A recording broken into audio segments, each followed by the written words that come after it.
empty. The only thing I can see is my own silhouette. I'm getting stronger. Assalamualaikum warahmatullahi wabarakatuh. Halo adik sana warga Kota Bengkulu ya, di Provinsi Bengkulu khususnya. Dan hari ini kami di edisi podcast Betandang atau Podang dengan program Apa Kabar Dang ya. Hari ini kita kebetulan mendapatkan sambutan hangat dari Direktur ataupun Kepala Bursa Efek Indonesia perwakilan Bengkulu. Ya, sudah ada di samping kita. Dan alhamdulillah di program Fokus Pertanian kita diterima dengan baik, disambut dengan baik, dan tentunya tetap dengan mengedepankan protokol kesehatan. Oke, tanpa berpikir panjang, tanpa panjang lebar ya, kita langsung saja sapa beliau. Sekaligus kita minta beliau untuk perkenalkan diri. Halo, apa kabar Bang? Halo, selamat pagi ya Bung Damar nih, luar biasa ya hari ini, sangat semangat sekali saya lihat ya. Apa kabar juga semuanya di sana ya? Pemirsa reality Post TV ya. Reality Post TV channel. Channel nih. Jadi ini luar biasa, salah satu gebrakan yang saya rasa sangat luar biasa ya adik sana sekalian. Dan juga jangan lupa saksikan YouTube channel ini sampai selesai nantinya karena banyak informasi menarik gitu ya yang akan di-sharing ya. Tips dan inspirasi. Nah, oke. Dengan Dang siapa ini? Bayu Saputra ya. Bayu Panggilannya Bayu ya. Sekarang sebagai kepala kantor perwakilan ya Bung Damar di Bursa Efek Indonesia Bengkulu. Jadi Bursa Efek ini kalau sekarang itu sudah punya perwakilan ya kebetulan di 30 provinsi. Kalau dulu kan cuma ada di Jakarta ya, sekarang sudah ada di 30 provinsi dan alhamdulillah di Bengkulu itu sudah dari tahun 2016 bulan November. Jadi udah cukup lumayan lah ya 3-4 tahun ya kurang lebih. Udah jalan 5 tahun malah sekarang ya. Nah di sini ya kita memang dari Bursa Efek Indonesia atau kami dari Bursa Efek Indonesia sebagai satu-satunya regulator pasar modal di Indonesia nih Bung Damar. Jadi ini kami pertama-tama ucapkan terima kasih dulu ya buat Bung Damar nih udah silaturahmi ke kantor kami nih, udah sekian lama juga ya nggak ketemu nih sama Bung Damar. Jadi adik sanak semuanya, kebetulan kantor kami sekarang lagi work from home ya, WFH. Namun tetap kita bisa istilahnya berkolaborasi gitu ya untuk silaturahmi. Betul, silaturahmi. Tetap berkarya. Betul. Oke, itu adik sana sepintas perkenalan Bapak Bang Bayu atau Dang Bayu selaku Kepala Perwakilan Bursa Efek Indonesia. Nah, jadi Dang Bayu ini. Jadi hari ini kita akan ngobrol atau membahas di tengah kebijakan pemerintah menerapkan PPKM, pemberlakuan pembatasan kegiatan masyarakat sampai dengan tanggal 20. Nah, dari sisi investor atau tingkat investor, iklim investasi di Provinsi Bengkulu, khususnya di Kota Bengkulu ini, dari kacamata Dang Bayu sendiri melihatnya, geliatnya seperti apa nih? Ya, baik Bung Damar ya. Ini saya manggilnya Bung karena beliau ini nasionalis ya. Iya. Boleh. Lanjut. Ya. Jadi adik sanak sekalian ya, memang pasar modal ini kalau kita lihat cakupannya di Bengkulu ya Bung Damar, hingga detik ini itu jumlah investor kita sudah ada sekitar lebih dari 22.000 orang. Ya sekitar 22 ribuan ya. Seprovinsi Bengkulu. Nah ini tentu kemajuan yang sangat signifikan Bung Damar ketika saya masuk itu di Bengkulu tahun 2017 ya menggantikan Pak Arli Saputra. Itu jumlah investor di Bengkulu itu masih di angka 1000-an.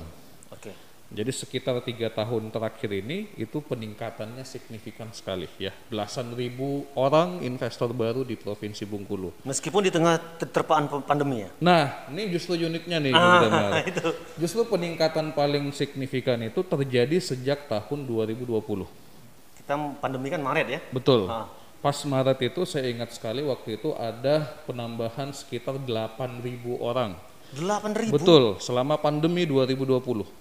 Jadi pandemi ini ternyata ketika kita lihat gitu ya, animo masyarakat cukup tinggi Bung Damar untuk berinvestasi ya. Mungkin karena kita survei kecil-kecilan gitu ya. Nah, iya. Kami tanyakan kepada mereka yang masuk ke industri pasar modal ya melalui investasi saham dan sebagainya. Ternyata mereka ini mencari akses pendapatan ya, pendapatan alternatif. Karena kan selama ini misal orang kerja gara-gara PPKM, social distancing, jadinya kan susah nih. Susah, Ruang geraknya terbatas. ruang gerak terbatas gitu ya. Ekonomi juga menurun gitu kan, pendapatan masyarakat menurun. Jadi masyarakat kita ini kreatif, nyari cara gimana biar dapat uang, dapat income walaupun lagi di rumah. Nah, salah satunya dengan investasi. Nah, ini alasan yang paling banyak saya temuin ya, Bung Damar, masyarakat kita mencari passive income selama pandemi.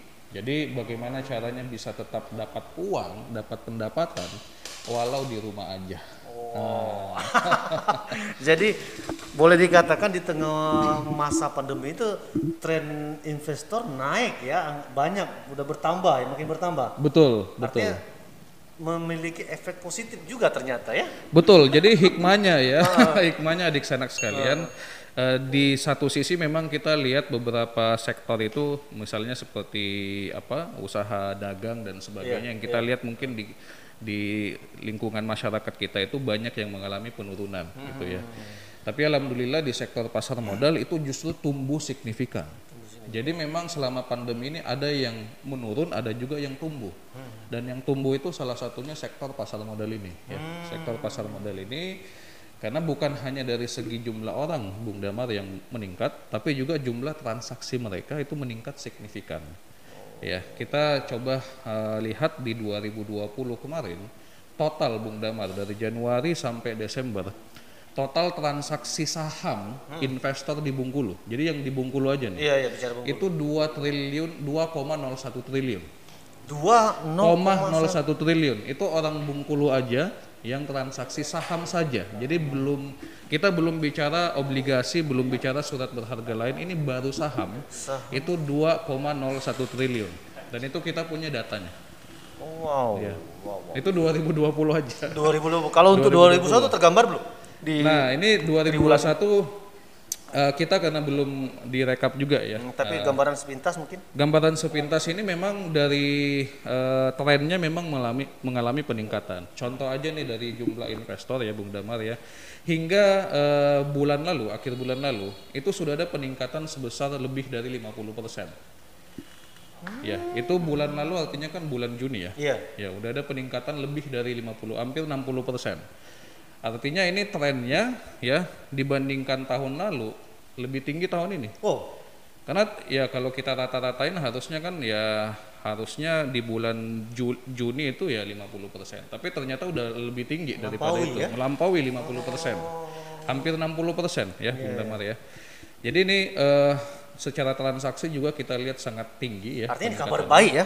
Kabar baik. Nah ini mungkin karena ini ya Bung Damar di Bengkulu itu jarang orang melihat pergerakan pasar modal. Iya, mungkin banyak kurang terpantau, ya, kurang terekspos. Betul, ya? Kurang terekspos karena satu para investornya ini jarang mengekspos diri. Mungkin saking sibuk mungkin ya mau jual main saham terus mungkin. Mungkin. Jadi lupa dia tuh. Mungkin. Eksis. Tapi kalau misalnya ada teman saya nih yang saya tanya sebagai investor saham, Pak, kenapa Pak nggak ekspos gitu? Iya. Kalau saya ekspos, ntar dikira banyak duit. Jadi mungkin nggak mau sombong, gitu kan? Atau aku pikir yang kedua takut ditiru orang. Emang nggak boleh berbagi tips ini sebenarnya? Nah itu dia. Ini karena kan semakin banyak orang kaya kan di Bengkulu semakin menambah prestise masyarakat Bengkulu kan? Yes, betul. Nah, kenapa ini? Ini unik ini. Nah, ya sama aja nih Bung Damar. Kalau misalnya nih saya sukses jualan batu akik misalnya. Benar, ya.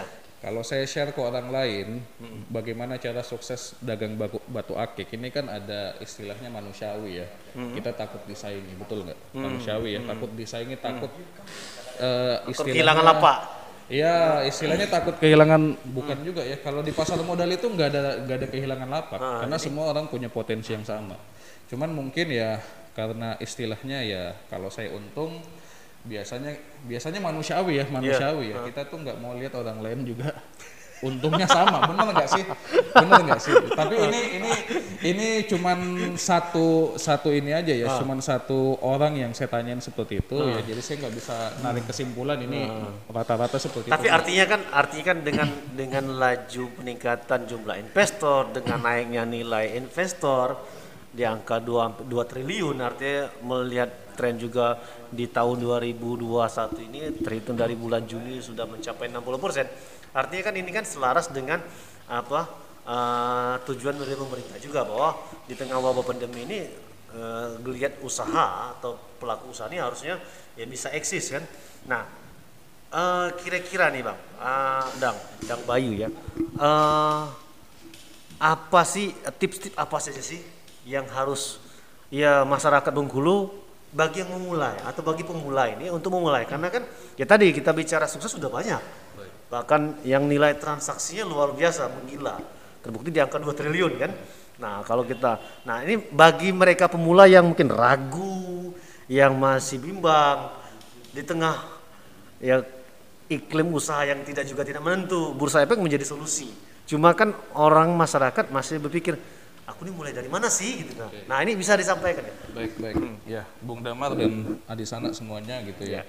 Jadi memang kalau kita lihat pasar modal ini potensinya sangat tinggi ya, Bung Damar ya.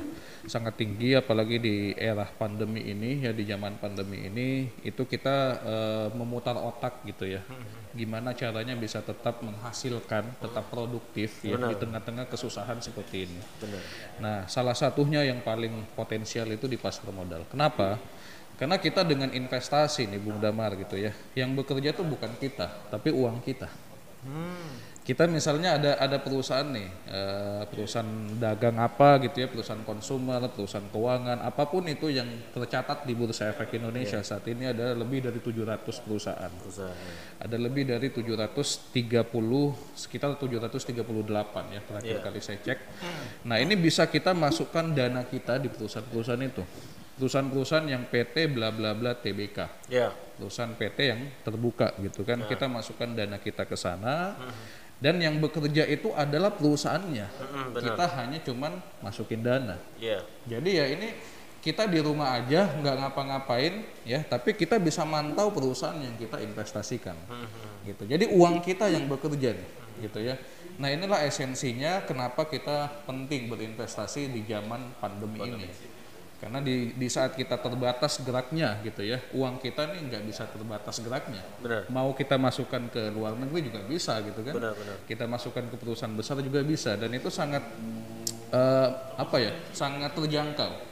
Karena investasi saham ini ya tidak seperti yang banyak orang bicarakan bahwa katanya mahal gitu ya.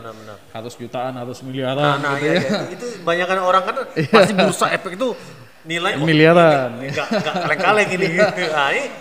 Nah, kalau bicara nilai nih, kalau untuk bagi pemula ini berapa sih Bang investasi yang atau mungkin dana yang harus disiapkan untuk bagi pemula ini? Iya, kalau kita bicara soal minimalnya berapa Bung Damar ya, minimalnya sebenarnya adalah Rp5.000. Rp5.000 bisa berinvestasi, punya saham di perusahaan. Ya, 5.000 itu kita sudah bisa. Tapi itu kalau kita nanya yang paling kecil ya, paling kecil. Tapi bukan berarti ya semuanya harus beli yang 5.000. Ini tergantung pilihan nantinya.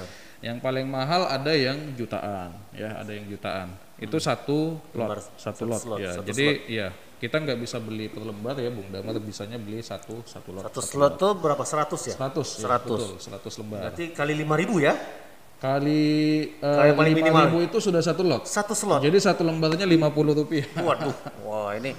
Nah, sekarang bagi mereka yang pemula tadi berinvestasi ya. Nah, tips setelah dia action, artinya memilih saham, mencari literasi segala macam, langkah berikutnya apa?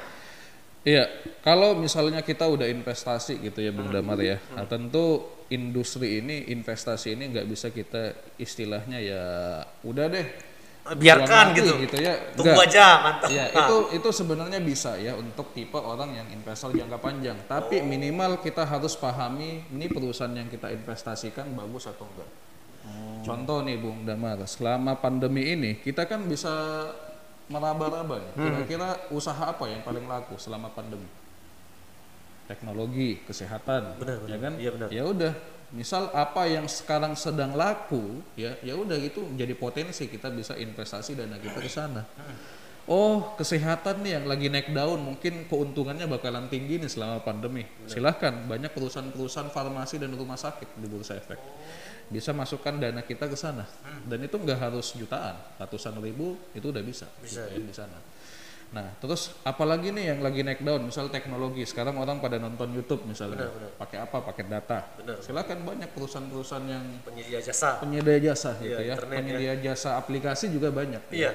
E-wallet juga banyak. Bahkan baru-baru ini rencana bakalan ada listing juga go public perusahaan unicorn.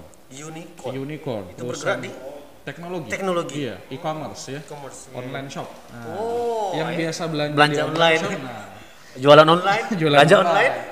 Jadi investasi saham ini gampang sebenarnya Bung Damar. Karena kita tuh cuman apa ya sekarang paling laku ya di kehidupan kita. Kira-kira Jadi mencari yang paling trending ya. paling laku yang kayaknya nih perusahaannya nih Prospek. bisnisnya bagus Iya. prospeknya. Gitu ya, prospeknya bagus, susah mati, udah selesai. Sesimpel itu sebenarnya. Oke, sudah mengidentifikasi usaha atau mungkin perusahaan yang bakal diinvestasikan. Langkah berikutnya apa lagi nih? Apakah ada istilah saya dengar tuh trading ya? Oke, baik. Ini apakah seperti apa aturan mainnya gitu? Baik. Sehingga bagi pemula ini nggak begitu terlalu meraba-raba ini. Iya. Jadi trading ini kan sebenarnya perilaku ya, Bung Damar. Perilaku memperdagangkan sesuatu ya. Jadi trading ini bisa dipakai bukan cuma di saham tapi juga di yang lain-lain juga bisa. Trading cabe misalnya gitu kan. Jual beli cabe ya. Itu istilah itu jual beli lah, istilah trading. Jadi itu perilaku karena di Bengkulu ini saya mendengar banyak kayak gini. Trading itu selalu diesensikan ke misalnya forex, ke apa cryptocurrency gitu ya. Jadi sebenarnya bukan cuma itu yang bisa ditradingkan, saham pun bisa. Dan kita tahu pasar modal ini salah satu instrumen di dalamnya adalah saham. Bukan kripto, bukan apa forex, itu beda lagi ya. Itu ada lingkungannya beda. Tapi kalau kita ngomongin soal saham, ya bisa diinvestasikan, bisa ditradingkan, gitu ya.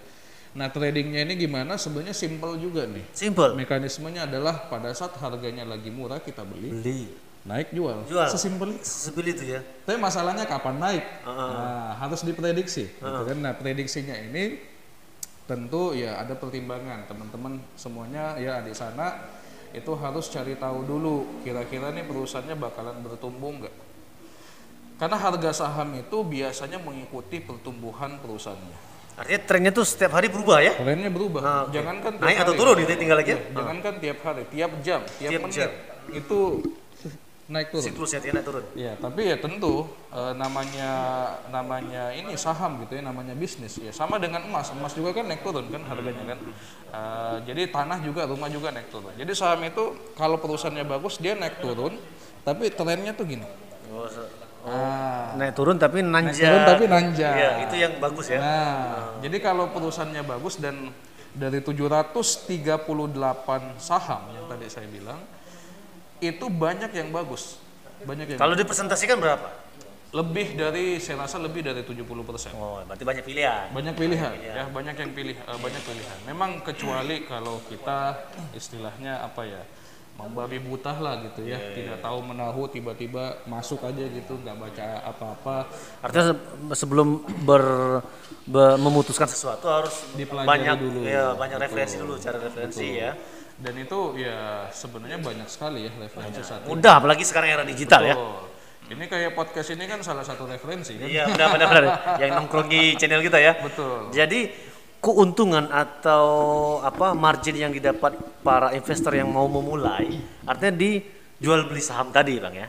Bang ya. Iya, kalau Dijual trading beli. ya trading ya keuntungannya memang dari selisih ya, marginnya tadi ya. Betul, marginnya. Terus ada juga yang sistem deposit tadi. Betul, itu yang jangka panjang. Jangka panjang. Betul. Berapa lama sih jangka panjangnya? Jangka panjang kalau saya ya pribadi ditanya jangka panjang itu bisa di atas 1 tahun. 1 tahun ya. Ya. Atau kalau mau lebih panjang lagi kayak Warren Buffett itu kan. Warren Buffett itu sampai 10 tahun. Artinya kita nunggu aja ya? Nunggu tapi itu profitnya bisa didapat setiap bulan ya? Setiap tahun. Oh, bisa Tapi kalau perusahaannya untung, itu kita dapat bagi hasil tiap tahun. Profitnya di situ ya. Dan itu tidak ada jatuh temponya, Bung. Jadi kita meninggal wariskan ke anak cucu. Iya, Selama perusahaannya masih eksis. ada. Iya. Oke. Nah, jadi dari diskusi kita tadi ini bahwa memang di tengah wabah pandemi ini investasi menjadi solusi ya. Penting jadi solusi, dan trennya juga berdasarkan data yang disampaikan juga oleh Dang Bayu bahwa memang trennya sudah mengalami peningkatan, bahkan jauh lebih meningkat dari tahun sebelumnya. Padahal di saat ini eranya angka COVID tinggi ya. Artinya peluang besar ini bagi para investor pemula, bagi calon investor, khususnya masyarakat Bengkulu yang bingung mau usaha apa, apalagi di tengah kebijakan pembatasan PPKM ini. Ruang gerak kita juga terbatas. Kita disuruh di rumah aja. Mungkin pas ini. Oke, betul sekali Bung ya. Jadi investasi ini sebenarnya kalau di negara maju itu udah hal yang lumrah ya. Bagi orang luar. Betul. Bagi kita mungkin.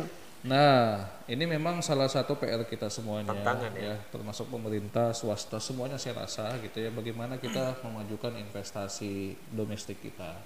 Salah satunya pasar modal ini kan sebenarnya ya saya bilang kalau Lo Keng Hong ya, Bung Damar, Lo Keng Hong itu investor pertama lah di Indonesia. Dia pernah bilang seperti ini ke media.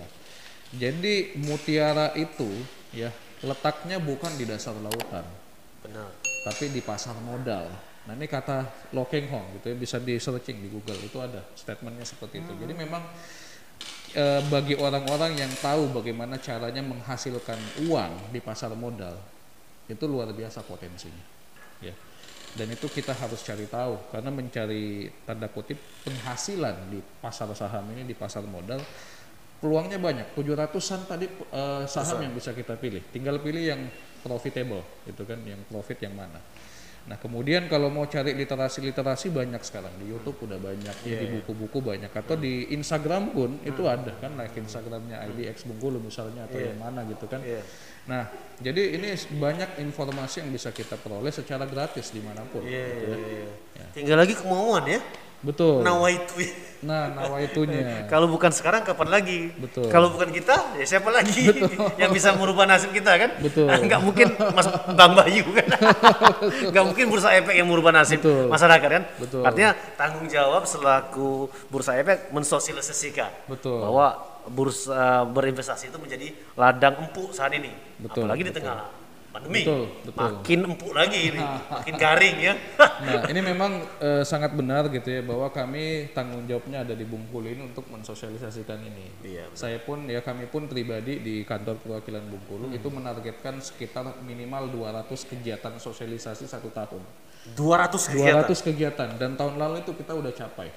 Kita capai 200 kegiatan tahun lalu, dan itu kita banyak melakukan sosialisasi gitu ya, baik di instansi-instansi maupun di kampus itu banyak kita lakukan sosialisasi.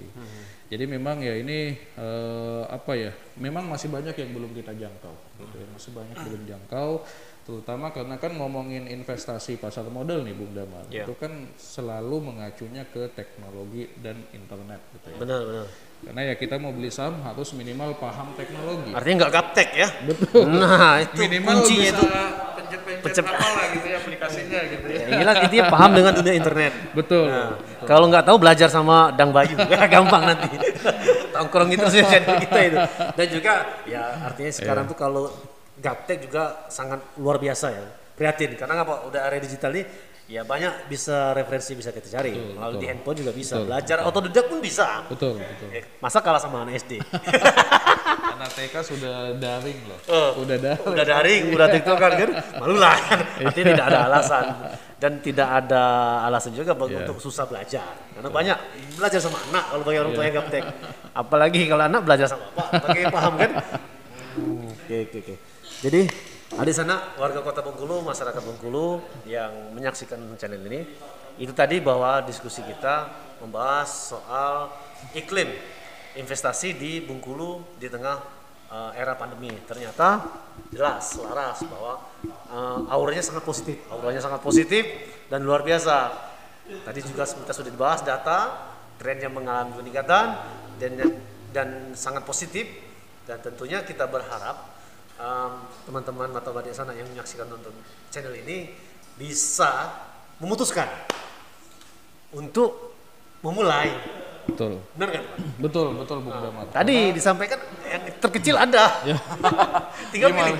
5.000 ya 10.000 ada semuanya. Jadi memang Bursa Efek ini kan regulator ya Bung ya. Ya. Regulator artinya kita ini wasit ya. Kami ini wasit mengawasi, memberikan sosialisasi. Jadi transaksinya itu dilakukan di perusahaan sekuritas. Ya, perusahaan sekuritas. Jadi kalau pemirsa semuanya mau mulai itu perginya bukan ke Bursa Efek, tapi ke perusahaan sekuritas. Nah itu di Bengkulu kebetulan ada 5 perusahaan sekuritas. Di Bengkulu? Di Bengkulu sudah ada 5. Jadi ibaratnya kalau di perbankan tuh analoginya Bursa Efek itu kayak Bank Indonesianya. Oke. Betul. Kalau kita mau buka tabungan kan nggak mungkin ke Bank Ke Indonesia, Bank ya kan? Jadi nggak ke mungkin bank. juga ke Bursa Efek gitu. Jadi Bursa Efek itu kayak Bank Indonesianya lah di pasar modal gitu ya. Dan kalau bank-bank umumnya itu sekuritas yang tadi. Gitu. Di Bengkulu udah ada 5, tinggal pilih saja. Tinggal pilih mau sekuritas mana. Betul. Kalau boleh disebutkan apa aja nih sekuritas Abang Dangwai? Pertama Bung Fintraco ya? Damar ada Fintraco itu di Curup. Oh, ya, Curup. di Curup. Untuk di Kota Di Bengkulu? kota belum ada. Oh, ya. Oke, Fintraco apa lagi di Kota Bengkulu? Di Kota Bengkulu ada IPOT ya, IPOT. IPOT, RHB, MNC, FAC dan Korea Investment Sekuritas. Dari 5 ini yang paling banyak yang digandrungi masyarakat Bengkulu mana? Paling banyak itu IPOT ya. Secara data IPOT ini paling banyak ya, kemarin itu kurang lebih transaksi nasabah di IPOT itu hampir capai 1 triliun. Wow. Jadi itu satu sekuritas saja tuh, hampir 1 triliun di tahun 2020. Kemudian dari jumlah investornya juga itu paling banyak ya. Saya gak lupa gitu ya berapa, kurang lebih dia lumayan banyak ya, lebih dari 2.000 orang itu ada ya yang mengakses IPOT tentu saja. Tapi bukan berarti yang lainnya ini Nggak bagus ya, nggak recommended ya. Tergantung, balik lagi pilihan masing-masing. Nah ini kalau dianalisa juga sepintas, kenapa nih kok IPOT menjadi pilihan? Ini kalau dianalisa? Oke, jadi ini IPOT ya, kenapa yang banyak ini mungkin ya Bung Damar, saya nggak bisa pastikan juga nih 100%. Tapi IPOT ini setahu saya dia sudah bisa full online pembukaan akunnya. Jadi tidak perlu datang tanda tangan, nggak perlu ngisi form yang secara offline, itu dari aplikasi udah bisa. Jadi nggak ribet ya? Nggak ribet cara buka akunnya. Itu yang saya tahu ya. Dan selama pandemi ini kan kita nggak bisa tatap muka kan. Jadi ya makanya orang tuh buka akunnya yang kalau bisa online. Nah, makanya banyak mungkin ya di IPOT itu. Itu mungkin salah satu alasan Bang, kenapa itu IPOT banyak digandrungi ya. Betul Bu.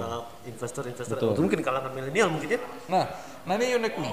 Ini menarik nih. Nah, kenapa? Jadi dari total tadi saya sampaikan ada kurang lebih 22.000 investor orang di Bengkulu ini. Itu uniknya 60%-nya milenial. Usia 30 tahun ke bawah. Dan generasi Z ya. Generasi Z. 60%. Jadi lebih banyak anak milenial yang melek investasi daripada kita-kita nih yang udah di atas 30. Kenapa ya bisa gitu? Apa karena faktor apa ya? Nah ini memang satu ya, bukan cuma di Bengkulu kita lihat secara nasional. Rata-rata ya? Damar ya. Secara nasional bahkan terakhir kali saya cek itu 75% investor di seluruh Indonesia milenial mendominasi. Wow. Bahkan kemarin itu salah satu rapat umum pemegang sahamnya salah satu perusahaan yang ada di bursa ya. Saya nggak usah sebut brandnya, inilah ya perusahaan konsumer lah gitu ya. Yang datang ke rapat umumnya mahasiswa kebanyakan. Lucu ya. Jadi ini berubah nih Bung Damar. Kalau dulu kita ngomongin pasar modal isinya tuh pengusaha, orang pejabat, berdasi, orang-orang kaya lah gitu kan. Elit lah ya. Orang elit ya. Kalau sekarang itu anak-anak muda. Mungkin jangan-jangan ada yang pedagang kaki lima, jangan-jangan. Jangan-jangan ada juga yang ke sekolah. Ini Bung Damar, ini saya ada kisah yang menggugah saya sebenarnya. Mungkin patut kita ceritakan juga ya. Boleh. Saya ada kenalan dulu di Jawa Barat, ya, mahasiswi itu dia dia penerima beasiswa bidik misi.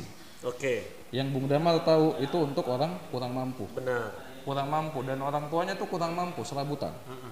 Dia beli sahamnya waktu itu salah satu perusahaan konsumer yang harganya satu lot itu 5 juta. Dia beli 3 lot. Jadi 15 juta ini dia beli saham itu dari tabungan yang dia sisihkan dapat beasiswa tadi. Ya, dapat bidik misi beasiswa tadi. bidik misi. Benar. Saya tanya, Dek, kenapa beli saham ini? Itu kan Apalagi dengan jumlah banyak juga ya. jumlah banyak. 15 juta betul. Dan dia jawab Bung Damar, Kang, dia manggil Kang saya waktu itu. Kang, saya beli ini karena saya tahu saya nggak bisa membebani orang tua saya di masa depan. Jadi saya mulai dari sekarang, mumpung saya bisa sisihkan dana beasiswa saya. Jadi ketika nanti saya udah lulus, saya udah nggak bingung nanti bakalan dapat uang dari mana. Pintar banget saya bilang. Ini orang miskin, ya bisa saya katakan orang miskin karena penerima beasiswa bidik misi dan serabutan, orang tuanya kadang dapat kadang enggak gitu kan penghasilan. Dan dia ikut rapat umum pemegang saham, itu dia naik kereta, Bung Damar, dari waktu itu dari Bandung ke Jakarta, naik kereta ikut rapat umum pemegang sahamnya perusahaan yang tadi dia beli tuh, Consumer Goods gitu ya, dan itu perusahaan ternama. Dan itu dia dengan bangganya bilang ke saya, Kang, sekarang saya duduk bersama komisaris dan direksi perusahaan ini dan saya anak orang miskin. Bayangin. Jadi inspirasi ya. Inspirasi. Tapi pertanyaan saya juga nih, Dang Bayu, bahwa dari cerita ke nyata, ya, kisah nyata tadi, cerita inspirasi tadi, kenapa dia langsung bisa memulai seperti itu dengan nilai yang tadi nilai terkecil ada, apalagi kan, nah ini dari kalau bisa digali bahwa kenapa dia langsung bisa memutuskan itu, apa karena memang sudah referensi terpercaya di berinvestasi ini? Baik, ya Bung Damar. Jadi sebenarnya tadi nggak harus 5 juta gitu. Iya, dia mestinya kan. Dia milih itu sebenarnya nggak langsung serta-merta dia beli 15 juta juga gitu. Jadi dia kumpulin. Jadi misalnya dia dapat beasiswa disisihkan berapa. Ntar kalau udah cukup 5 juta beli gitu. Jadi dia nabung dulu baru dibeliin sama dia. Nah saya tanya kenapa, waktu itu saya tanya kenapa belinya itu udah kemahalan gitu kan, untuk ukuran mahasiswa itu 5 juta mahal gitu kan. Dia bilang, Kang, karena produknya saya pakai tiap hari. Oh iya. Produknya saya pakai tiap hari, mau berbagai macam jenis. Ya, mulai dari pagi sampai saya tidur lagi pasti saya pakai produknya. Saya tahu nih perusahaannya apa, makanya saya beli. Karena dia tahu perusahaannya. Jadi itu tips juga bagi kita semua, kalau mau beli saham beli yang kita tahu aja. Oh iya. Betul. Biar merasakan, biar seakan-akan merasa memiliki ya. Ya, betul. Jadi luar biasa ya. Jadi memang benar-benar bahwa ini bukan cerita simsalabim ya. Bahwa untuk menjadi sukses, untuk bisa eksis, untuk bisa tetap berkarya di tengah era masa pandemi ini, memang masyarakat diharapkan untuk ya bisa berinvestasi. Terserah mau investasi apa, melalui sekuritas yang sudah direkomendasikan 5, tinggal pilih aja di sana, tinggal pilih menu, dan perusahaan juga banyak pilihan, ada 60% sampai 70% yang recommended mungkin atau yang dalam kondisi baik, tinggal lagi putuskan kapan mau mulai. Betul. Jadi sebenarnya tinggal niat aja. Niat aja karena akses itu mudah. Misal kalau kita bingung setelah buka akun, itu broker atau pialang sahamnya akan memandu kita. Jadi ada grupnya. Jadi tiap hari itu bakalan diupdate informasi-informasi termasuk rekomendasi saham di dalam grup itu. Jadi sebenarnya teman-teman semua, adik sanak semuanya nggak perlu khawatir misalnya kurang tahu, bingung, karena nanti bakalan dipandu. Dan itu mereka bakalan bikin kelas-kelas yang sifatnya gratis. Artinya tidak dilepas aja ya. Dilepas gitu. Jadi ya ya balik lagi kita mau atau enggak. Gitu. Luar biasa. Itu tadi sepintas lengkap yang disampaikan Dang Bayu terkait dengan iklim investasi, terkait peluang investasi di Provinsi Bengkulu, terkait tips untuk berinvestasi dan solusi tentunya untuk tetap bisa bertahan di tengah era pandemi. Makanya kita berharap masyarakat tidak perlu galau lagi untuk bingung atau mungkin mau memutuskan apa berinvestasi, sudah suatu solusi bisa mendapatkan passive income. Betul. Ya kan, tetap bisa mendapatkan uang. Betul. Apalagi makanya tadi kita di tengah ruang keterbatasan, ruang gerak kita dibatasi dengan kebijakan pemerintah, tentunya investasi ya lagi-lagi win-win solusi. Betul. Mungkin sebagai penutup kali dari ini closing statement. Jadi balik lagi ya, kenapa kita perlu investasi, Bung Damar? Pertama tadi kita serba kesulitan selama ini. Nyari income gitu ya. Ini ada solusi investasi yang mana kita nggak perlu kerja, tapi uang yang bekerja untuk kita. Dan itu di negara-negara maju udah biasa banget yang kayak gitu ya. Uang yang bekerja untuk kita. Jadi ya makanya kenapa ini resepnya orang-orang yang super kaya ya Bung Damar. Kita lihatlah 1 sampai 10 orang terkaya di Indonesia. Kalau kita lihat asetnya paling banyak dia taruh di mana? Di saham. Iya. di dunia nomor 1 sampai gak usah nomor 1 sampai 10 sampai 50 kita lihat asetnya mayoritas dia simpan di mana? Di saham. Kita jangan hindari, justru orang-orang sukses itu kita tiru. Dia ngelakuin apa sih sampai dia berada di posisi saat ini gitu. Nah, kita tiru adalah perilakunya mereka itu perilakunya investasi ya. Suka berinvestasi. Dan suka cari peluang lalu diinvestasikan. Dan balik lagi, investasi ini bukan menjamin kita kaya, Bung Damar. Nggak menjamin kita kaya, tapi menjamin ya nanti ada bantuan finansial di masa depan. Contoh, saya misalnya punya cita-cita umur 40 tahun saya nggak mau kerja lagi. Jadi udah pokoknya ya jalan-jalan lah, nikmatin hidup gitu ya. Happy ya. Ya, jadi saya berinvestasi hari ini misalnya Rp1.000 dengan harapan ada satu hari di masa depan saya bisa nggak usah kerja dapat uang Rp1.000 tadi, gitu. Karena investasi itu ya membantu kita mewujudkan apa sih yang kita mau inginkan di masa depan. Ada juga orang yang ingin naik haji, umroh, gitu ya. Dia berinvestasi dari sekarang, ditimbun tuh. Karena kan investasi saham ini kalau rata-ratanya itu kan bisa sampai 9-17% satu tahun. Oh iya. Jadi memang cukup tinggi kalau dibandingkan beberapa jenis investasi lain gitu kan. Kalau kita nabung di bank aja, bunganya berapa persen di mana ya? Itu rata-rata ya. Kita ngomongin ada yang lebih tinggi, ada banyak. Mungkin bisa diobrolin di luar podcast ini gitu. Jadi membantu mewujudkan impian finansial kita gitu. Jadi kalau adik sanak semuanya misal ada tujuan saya mau deh nanti habis Covid jalan-jalan ke luar negeri, dananya dari mana? Sekarang diinvestasikan. Atau tujuan mau nikah, kemarin ada ini saya sebut aja, ada Pak Erwin dan Bu Debi, dosen di Winfast sama di UMB gitu ya. Di Bengkulu ya teman-teman sekalian, itu nikah mahalnya pakai saham. Mas kawin saham. Unik gitu ya. Jadi kalau yang lain juga mau tiru bisa gitu ya. Jadi ya mewujudkan apa sih tujuan kita nanti di masa depan. Nah, artinya bahwa berinvestasi ini jangan takut rugi ya. Enggak rugi ya? Resiko ada. Resiko pasti ada. Setiap usaha aja pasti punya resiko ya. Betul. Iya. Gimana cara kita meminimalisir aja nanti gitu. Manage-nya ya. Betul. Iya. Nah, itu tadi closing statement dari Dang Bayu. Semoga tayangan ini bermanfaat bagi adik sana yang menyaksikan. Dan tentunya sekali lagi kami ingatkan bagi yang menyaksikan tayangan ini, jangan lupa ya di like, comment, and subscribe karena itu gratis ya. Dan bagi yang sudah melakukannya, kami ucapkan terima kasih dan semoga sukses selalu. Dan bunyikan loncengnya ya. Nanti karena bisa nanti mengetahui edisi-edisi berikutnya apa aja sih yang ada di channel kita ini. Sehingga dan ini tayangan ini memang kami sajikan biar memberikan informasi, edukasi dan inspirasi sesuai dengan moto kita Realita TV yang memberikan realita yang ada di sekitar kita.